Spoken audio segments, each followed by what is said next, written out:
ಬಾಗಲಕೋಟೆಯಲ್ಲಿ ನಟ ಪ್ರಥಮನ್ನ ರೇಗಿಸಿದ್ದಾರೆ ದರ್ಶನ್ ಫ್ಯಾನ್ಸ್. ಪ್ರಥಮ್ ಮುಂದೆ ಡಿ ಬಾಸ್ ಅಂತ ಕೂಗಿದ್ದಾರೆ ಫ್ಯಾನ್ಸ್. ನೋಡಿ, ಬಾಗಲಕೋಟೆಗೆ ಇನ್ನು ಪ್ರಥಮ್ ಹೋಗಿರ್ತಾರೆ. ಈ ಸಂದರ್ಭದಲ್ಲಿ ರೇಗಿಸಿದ್ದಾರೆ ಅವರನ್ನ ದರ್ಶನ್ ಫ್ಯಾನ್ಸ್. ಪ್ರಥಮ್ ಅವರ ಮುಂದೆ ಡಿ ಬಾಸ್ ಅಂತ ಕೂಗಿದ್ದಾರೆ ಫ್ಯಾನ್ಸ್. ಹೀಗೆ ಹೇಳಿಯೇ ಅವರನ್ನ ಮೂಲೆ ಗುಂಪು ಮಾಡಿದ್ದೀರಿ. ಡಿ ಬಾಸ್ ಘೋಷಣೆಗೆ ಗರಂ ಆಗ್ತಾರೆ ನಟ ಪ್ರಥಮ್ ಅವರು. ಬಾಗಲಕೋಟೆಯ ಜಿಲ್ಲಾಡಳಿತ ಭವನದ ಮುಂದೆ ಈ ಒಂದು ಘಟನೆಯಾಗಿದೆ. ಪಿಂಕ್ ವಾಕ್ ಕಾರ್ಯಕ್ರಮಕ್ಕೆ ಅಂತ ನಟ ಪ್ರಥಮ್ ಅವರು ಬಾಗಲಕೋಟೆಗೆ ಯಾವುದೋ ಒಂದು ಕಾರ್ಯಕ್ರಮ ನಿಮಿತ್ತವಾಗಿ ಪಿಂಕ್ ವಾಕ್ ಅಂತ ನೋಡಿ, ಬಾಗಲಕೋಟೆಯ ಜಿಲ್ಲಾಡಳಿತ ಭವನದ ಮುಂದೆ ಈ ಒಂದು ಘಟನೆಯಾಗಿದೆ. ಕಾರ್ಯಕ್ರಮದ ನಿಮಿತ್ತವಾಗಿ ಪ್ರಥಮ್ ಅವರು ಹೋದಂತಹ ಸಂದರ್ಭದಲ್ಲಿ ಡಿ ಬಾಸ್ ಫ್ಯಾನ್ಸ್ ಏನ್ ಮಾಡ್ತಾರೆ,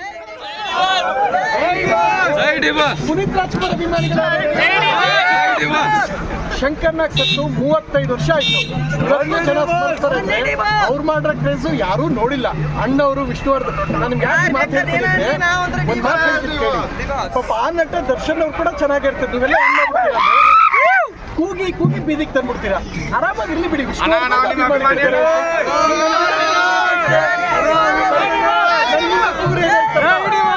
ಓಕೆ, ಒಳ್ಳೇದಾಗ್ಲಪ್ಪ. ಅವ್ರಿಗೂ ಒಳ್ಳೇದಾಗ್ಲಿ, ನಿಮ್ಗೂ ಒಳ್ಳೇದಾಗ್ಲಿ. ನಿಮ್ಮ ಅಪ್ಪ ಬರ್ತೀನಿ, ನಿಮ್ದು ವಿಷಯಕ್ಕೆ ಬರ್ತೀನಿ. ಶಂಕರ್ ನಾಗ್ ಅನ್ನೋ ಮನುಷ್ಯ, ಅವ್ರ ಅಭಿಮಾನಿಗಳು ಇದ್ದೀರಣ್ಣ. ಪುನೀತ್ ರಾಜ್ಕುಮಾರ್ ಅಭಿಮಾನಿಗಳ ಶಂಕರ್ನಾಗ್ ಸತ್ತು 35 ವರ್ಷ ಆಯ್ತು. ಇವತ್ತು ಜನ ಸ್ಮರಿಸ್ತಾರೆ. ಅವ್ರು ಮಾಡಿರೋ ಕ್ರೇಜ್ ಯಾರೂ ನೋಡಿಲ್ಲ. ಅಣ್ಣವರು ವಿಷ್ಣುವರ್ಧನ್, ನಾನು ನಿಮ್ಗೆ ಯಾಕೆ ಮಾತು ಹೇಳ್ತೀನಿ ಅಂದ್ರೆ, ಒಂದು ಮಾತು ಹೇಳ್ತೀನಿ ಕೇಳಿ.